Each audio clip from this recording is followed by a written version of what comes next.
আসসালামু আলাইকুম। নাহমাদুহু ওয়া নুসাল্লি ওয়া নুসাল্লিমু আলা রাসূলিহিল কারীম। আম্মা বাদ। সম্মানিত দর্শক মণ্ডলী, পবিত্র কোরবানি খুবই সন্নিকটে। এই সময়ে এসে আমরা কিছু প্রশ্নের সম্মুখীন হই। তো এই বিষয়গুলো নিয়ে আজকে আমাদের প্রশ্নোত্তর পর্ব সাজিয়েছি, যেখানে আমাদেরকে সঠিক এবং দালিলিক উত্তর প্রদান করার জন্য উপস্থিত হয়েছেন চট্টগ্রামের রাউজানস্থ ঐতিহ্যবাহী দারুল ইসলাম কামিল মাদ্রাসার সম্মানিত সহযোগী অধ্যাপক, প্রখ্যাত আলেম দ্বীন, বিশিষ্ট ইসলামিক স্কলার হুজুর আল্লামা আহমদুল্লাহ ফুরকান খান মাদ্দাজিলুল আলী। হুজুর, আমাদের কোরবানি প্রসঙ্গে অনেক প্রশ্ন এসেছে। তো আমাদের যে প্রশ্নগুলো খুব বেশি গুরুত্বপূর্ণ এবং জানাটা আমাদের জন্য অতীব জরুরি, এই প্রশ্নগুলো নিয়েই আজকে আমাদের এই পর্বটি সাজিয়েছি। তো ইনশাআল্লাহ আমাদের দর্শকরা এর থেকে উপকৃত হবেন।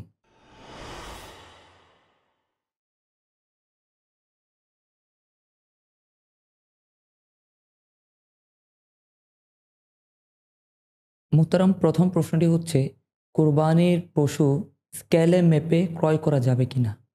আলহামদুলিল্লাহ ওসলাতু ওসালামু আল্লাহ রসুলিল্লাহ ওয়া আলা আলিহি ওয়াসহাবিহি আজমাইন। আপনি চমৎকার প্রশ্ন করেছেন। এটি বর্তমান সময়ে একটি গুরুত্বপূর্ণ প্রশ্ন। যদিও আগে সেটি প্রচলন ছিল না। অনেকেই কোরবানির পশু এগ্রো ফার্ম থেকে অথবা মার্কেট থেকে স্কেল দিয়ে মেপে কোরবানির পশু ক্রয় করে থাকেন। এটি শরীয়তের দৃষ্টিতে হারাম হওয়ার কোনো কারণ নেই। যেহেতু আমরা হামেশা ব্রয়লার মুরগি, তারপরে বিভিন্ন জীবিত প্রাণী আমরা স্কেল দিয়ে মেপে ক্রয় করে থাকি। সেজন্য কেউ যদি কোরবানির পশুর আ যেই দাম তিনি দিবেন, যে মূল্য দিবেন, সেই মূল্যের সাথে অ্যা ঠিক হচ্ছে কিনা সেটি যাচাই করার জন্য চাইলে তিনি আ স্কেল দিয়ে মেপে পশু ক্রয় করতে পারবেন। সাহেবুল হেদায়ার মধ্যে একটা উদ্ধৃতি আছে। তিনি বলেছেন, লিআন্নাল হায়াওয়ানা লা ইউজানু আদাতান। প্রাণীকে পাল্লায় তুলে মেপে বিক্রয় করার বা ক্রয় করার সিস্টেম নেই। স্বাভাবিকভাবে প্রচলন নেই। এই কথাটার উপরে ভিত্তি করে অনেকে বলে থাকেন আ কোরবানির পশুকে পাল্লা দিয়ে মেপে ক্রয় করাটা ঠিক নয়। যদিও এই প্রসঙ্গটি এসেছে হিদায়ার মধ্যে কাটা গোস্ত এবং জীবিত প্রাণী এ দুটির বিনিময় করার সময় সুদের আশঙ্কা থাকার কারণে যদি কাটা গোস্তের বিনিময়ে একটি জীবিত প্রাণী ক্রয় করা হয়, তখন পাল্লা দিয়ে মাপলে যদি সমান সমান হয়ে যায় তাহলে তো জায়েজ, আর যদি বেশ কম হয় তাহলে সুদ হওয়ার আশঙ্কা থাকে। সেই কারণে তিনি বলেছেন, লিআন্নাল হায়াওয়ানা লা ইউজানু আদাতান। স্বাভাবিকভাবে জীবিত প্রাণী পাল্লায় তুলে বিক্রয় করার সিস্টেম নেই, কিন্তু হারাম হবে এই ধরনের কথা তিনি বলেননি। সেজন্য কেউ যদি গরু, ছাগল, ওট, ভেড়া, দুম্বা অর্থাৎ যেগুলো যে সকল প্রাণী দিয়ে কোরবানি করা জায়েজ, সেগুলো যদি স্কেল দিয়ে মেপে কেউ ক্রয় করে থাকেন, হারাম হওয়ার কোনো কারণ নেই। এক্ষেত্রে আরেকটি প্রশ্ন থেকে যায়। বর্তমানে গত ২ থেকে ৩ বছর ধরে আমরা দেখতে পাচ্ছি বিভিন্ন অ্যাগ্রো ফার্মে ওনারা, যিনারা কোরবান করার নিয়ত করেছেন, ওনারা যান, গিয়ে একটি পশু পছন্দ করে পরবর্তীতে সমস্ত জিম্মাদারি ওই অ্যাগ্রো ফার্মকে দিয়ে দেন।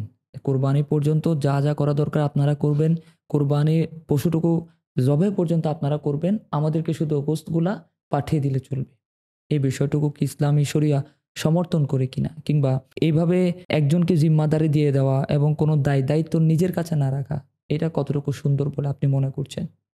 এই বিষয়ে আমাদের জানা দরকার, কেউ যদি একবার কোরবানি দিয়ে থাকেন, তাহলে ওনার উপর যে ওয়াজিবটা আদায় হয়ে যাবে।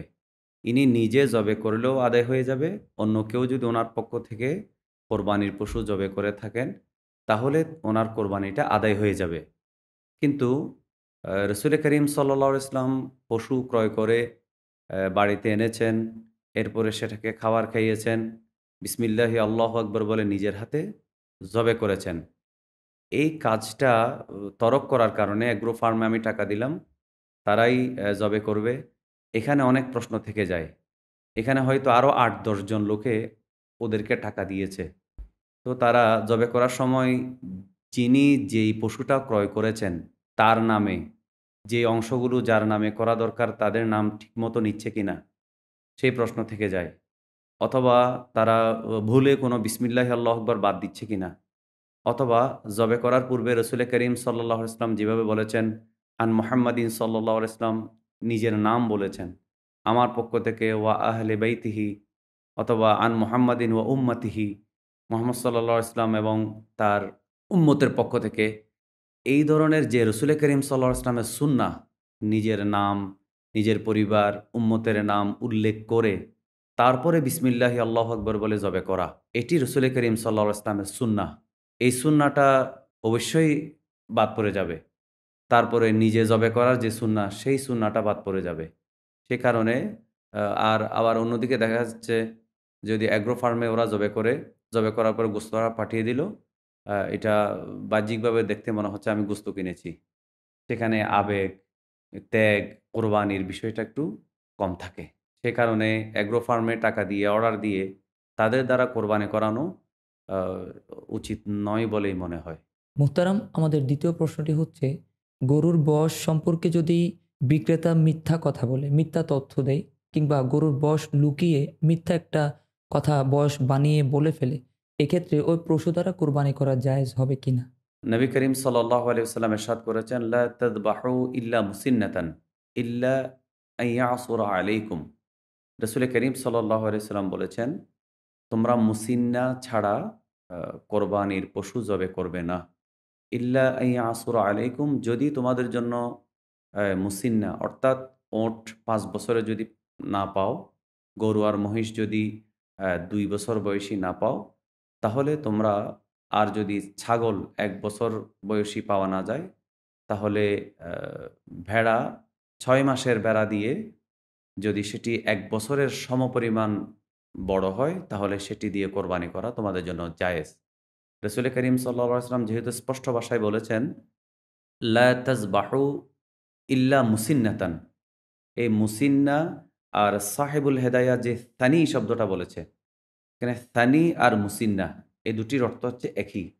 অর্থাৎ থানি হচ্ছে মিনাল মাযে সানাতুন। সাহেবুল হিদায়া বলছেন মিনাল মাযে সানাতুন। অর্থাৎ ছাগল যদি ১ বছর হয় সেটাকে থানি বলা হয়। ওয়ামিনাল বাকারে ইবনু সানাতাইনে। আর গাভী যদি ২ বছর বয়সী হয় তখন সেটাকে থানি বলা হয়। ওয়ামিনাল ইবিলে ইবনু খামসি সিনিন। আর ওটের জন্য লাগবে ৫ বছর। অর্থাৎ গরু আর মহিষ ২ বছর পূর্ণ হতে হবে, পার হতে হবে। আর ওট হতে হবে ইবনু খামসি সিনিন। ওট ৫ বছর পার হতে হবে। যদি গরু এবং মহিষ ২ বছর পার না হয়, পূর্ণ না হয়, আর ওট যদি ৫ বছর পূর্ণ না হয়, তাহলে সেই পশু দিয়ে কোরবানি করা বৈধ নয়। যদি বিক্রেতা মিথ্যাও বলে, তখনও সেই অজুহাত এখানে শরীয়তে প্রযোজ্য নয়। অর্থাৎ বিক্রেতার কথার উপর আমরা ভরসা না করে আমরা যদি দেখে শুনে ক্রয় করি এবং আমাদের যে একটা অভিজ্ঞতা আছে, অভিজ্ঞতার আলোকে ক্রয় করাটাই আমাদের জন্য উত্তম হবে। মিথ্যা কথা বলে যদি সে বিক্রিও করে, তার কোনো ক্ষতি হচ্ছে না। সে কবিরা গুনাহ করছে, কিন্তু কোরবানির এফেক্টটা কিন্তু আমাদের উপর চলে আসছে। এক্ষেত্রে আমাদের অবশ্যই সতর্কতা অবলম্বন করতে হবে। মুহতারাম, তৃতীয় প্রশ্নটি হচ্ছে, আকিকার গোশত মা-বাবা কিংবা দাদা-দাদিরা খেতে পারবে কিনা? সুন্দর প্রশ্ন করেছেন। আকিকার গোশত কোরবানির গোশতের ন্যায় বাবা-মা, দাদা-দাদি, নানা-নানি সবাই খেতে পারবে। এতে কোনো সমস্যা নেই। কারণ ইমাম আলা হযরত আহমদ রেজা খান ফাজলে বেরলভী রহমতুল্লাহ আলাইহ ফতওয়ায়ে রেজবিয়ার ২০তম খণ্ডের ৫৮৬ নম্বর পৃষ্ঠায় বলেছেন, "আকিকা কা গোশত आबा व अजदाद भी खा सकते हैं। मिस्ल कुर्बानी उसमें भी ৩ হিস্সা করনা মুস্তাহাব হে। আবা ও আজদাদ। আবা বলতে মা-বাবা খেতে পারবে। আজদাদ দাদা-দাদি, নানা-নানি। এরা আকিকার গোশত খেতে পারবে। এতে কোনো নিষেধাজ্ঞা নেই। মোহতারাম, আরেকটি প্রশ্ন হচ্ছে, ২ ভাই মিলে যদি কোরবানির পশু ক্রয় করে, এক্ষেত্রে তারা জবেহের পর গোশতগুলা কি মেপে, মেপে নিবে, নাকি চোখের অনুমান করে ভাগ করে ফেললেও হয়ে যাবে? এই বিষয়ে রাদ্দুল মুখতার আলাদ্দুরিল মুখতার এর ৯ম খণ্ড ৬৪৪ পৃষ্ঠায় এসেছে, কিতাবুল উদহিয়ায়, ইউকসামুল লাহমু ওয়াজনান ওয়ালা জুজাফান। অর্থাৎ শরিকরা কয়েক শরিকে যদি কোরবানি করে, তাহলে ওই কোরবানির পরে গোশতগুলো ওয়াজান করে ভাগ করবে, আন্দাজে নয়, অনুমানের ভিত্তিতে নয়। আপন ২ ভাই যদি কোরবানি করে, তখন এরা চাইলে অনুমানের ভিত্তিতে ভাগ করতে পারে, কিন্তু এর মধ্যে যদি একজনের মধ্যেও কোনো ধরনের সন্দেহ সৃষ্টি হয়, আমাকে ঠকানো হয়েছে, তাহলে দুজনের কোরবানি বাতিল হয়ে যাবে, বরবাদ হয়ে যাবে। সেজন্য যদি শতভাগ আস্থা না থাকে, ইয়কুসামুল লাহমু বিল ওয়াজনে, আই ওয়াজনান, ওজন করে কোরবানির গোশত ভাগ করাটাই উচিত। অসংখ্য ধন্যবাদ মুহতারাম। আরেকটি খুবই কমন এবং বর্তমান সময়ের জন্য বহুল প্রচলিত একটা প্রশ্ন হচ্ছে, কোরবানি না করে সেই টাকাটা দান সৎকা করে দিলেও তো হয়।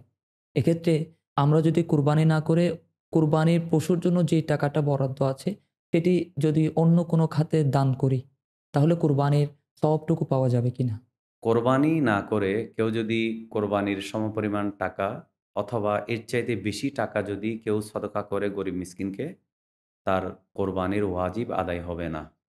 কারণ ফতোয়ায়ে আলমগীরিতে এসেছে, আম্মা রুকনুহা ফাযাবহু মা ইয়াজুযু যাবহুহু।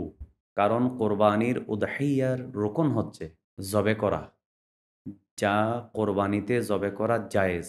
ওই ধরনের পশুগুলো জবে করা, সেটি হলো কোরবানির রুকন।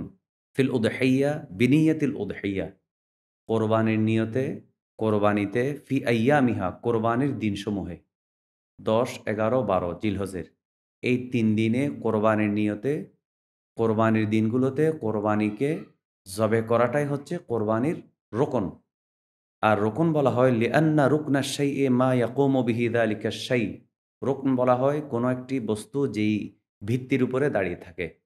যেহেতু আপনার কোরবানির রোকন হচ্ছে জবে করা, কোরবানির পশু জবে করা, তাই আপনি কোরবানির পশু জবে না করে সেই পরিমাণ টাকা, এর চাইতে ১০০ গুণ বেশি টাকাও যদি কেউ দান সদকা করে, তার কোরবানি আদায় হবে না। ফতোয়ায়ে আলমগীরিতে আরও এসেছে, লা ইয়াকুমু গায়রুহা মাকামাহা ফিল ওয়াকতি হাত্তা লাউ তাসাদ্দাকা বিআইনি শাতি আও কিমাতাহা ফিল ওয়াকতি লা ইউজজিউহু মিনাল উদহিয়া। ফতোয়ায়ে আলমগীরিতে এসেছে, বিশ্ববিখ্যাত হানাফি মাযহাবের কিতাব, কোরবানির সময়ে কোরবানির বিকল্প হিসেবে অন্য কোনো দান সাদাকা স্থলাভিষিক্ত করা যাবে না। কোরবানির সময় কোরবানিই করতে হবে। কারণ লাউ তাসাদ্দাকা বেআইনি শাতে, কেউ যদি কোরবানির জন্য যে ছাগলটি ক্রয় করেছে, অথবা এখানে শাতের জায়গায় ওট অথবা গরু, মহিষ যেটি ক্রয় করেছে পুরোটাই যদি সদকা করে দেয়, আও কিমাতাহা, অথবা যদি সেটির মূল্য যদি সদকা করে দেয়, কোরবানি না করে আমি গরুটাই আস্ত একটা কাউকে দিয়ে দিলাম, ছাগলটাই দিয়ে দিলাম, উট দিয়ে দিলাম, অথবা গরু, ছাগল, উটের টাকা কাউকে সদকা করে দিলাম, বলা হচ্ছে লা ইউজজিহু আনিল উদহিয়া, কোরবানির পরিবর্তে সেই সদকা আদায় হবে না। অর্থাৎ তাকে অবশ্যই এই কোরবানির ৩ দিনের মধ্যে কোরবানির পশু জবে করতে হবে। জাযাকাল্লাহ। মুহতারামের কথা থেকে আমরা যেই বিষয়টি বুঝতে পারলাম সেটি হচ্ছে, কোরবানি আপনাকে করতেই হবে। দান সৎকা আপনি যে কোনো সময় করতে পারবেন। তবে কোরবানির পশুর যে বিষয়টা, এটা দান সৎকা করে দিলে কখনো আপনার ওয়াজিব আদায় হবে না। এটা আমাদেরকে অবশ্যই মাথায় রাখতে হবে। মুহতারাম, আমাদের সর্বশেষ প্রশ্ন হচ্ছে, যে পশুটি কোরবানির জন্য ক্রয় করা হয়েছে, সেই পশুটির চামড়া প্রসেসিং করে নিজেরা খেতে পারবে কিনা? যে কোনো হালাল পশুর চামড়া খাওয়া হালাল। হারাম হওয়ার ব্যাপারে কোনো দলিল নেই। আর হানাফি মাযহাবের বিশ্ববিখ্যাত কিতাব আদ-দুরুল মুখতারের মধ্যে এসেছে, ইদা মা যাক্কাইতা শাতান ফাকুলহা সিওয়া সাবঈন। যখন তুমি একটি ছাগল কোরবানি করবে, জবে করবে, ৭ টি ব্যতীত বাকি অংশগুলো খেতে পারবে। এরপরে বলা হচ্ছে ফাফিহিন্নাল ওয়াবাল, অর্থাৎ এই ৭ টিতে ওয়াবাল আছে, ক্ষতি আছে। যেহেতু কোরবানির হালাল পশুর চামড়া হারাম বলা হয়নি, এই ব্যাপারে কোরআন ও হাদিসের মধ্যে কোনো হারামের কোনো দলিল নেই। আর ফিকহের মধ্যেও কোনো ফিকহের কিতাবে কোরবানির পশুর চামড়াকে হারাম বলা হয়নি। এজন্য ইমাম আহমদ রেজা খান ফাজলে বেরলভী রহমতুল্লাহ আলাইহ, তিনিও ফাতাওয়ায়ে রাজবিয়ায় বলেছেন, হালাল পশু যদি হালাল তরিকায় জবে করা হয়, তাহলে সেই হালাল পশুর চামড়া খাওয়া বৈধ।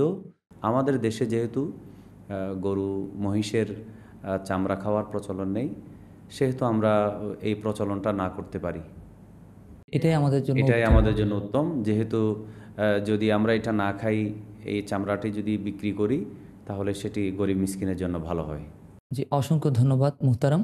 আমাদের আজকের যে প্রশ্নোত্তর পর্ব ছিল, আশা করছি এখান থেকে খুবই গুরুত্বপূর্ণ এবং যে প্রশ্নের উত্তরগুলো আসলেই দরকার ছিল, এমন কিছু উত্তর উঠে এসেছে।